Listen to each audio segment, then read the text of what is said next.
Pag-iiwan at pagtatambak ng basura sa gilid ng kalsada, problema ng mga residente sa Calasiao, Pangasinan. Sundan sa report ni Claire Lacanilaw.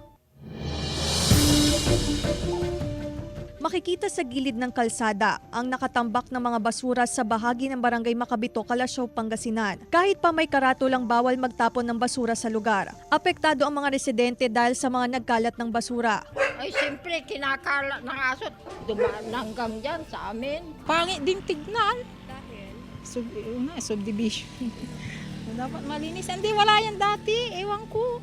May ordinansa ang barangay kaugnay sa maayos na pagtatapon ng basura. Pero sadya raw may mga pasaway na residente. Hinala rin ng ilang opisyal. Taga-ibang lugar ang nagtatapon ng basura sa mga gilid ng kalsada. Plano ng barangay na magdagdag ng CCTV camera para mabisto kung sino ang mga responsable sa pagtatapon ng basura sa mga di angkop na lugar. Yan lang yung mga ibang dito na hindi namin kabarangayan. Ayan ang problema namin eh. Kasi minsan daw sabi nila may sumasakay daw ng tricycle or jeep ng madaling araw, tinatapon doon sa may boundary. Kasama si Henry Duminsil, Claire Lacanilaw, 1 North Central Luzon.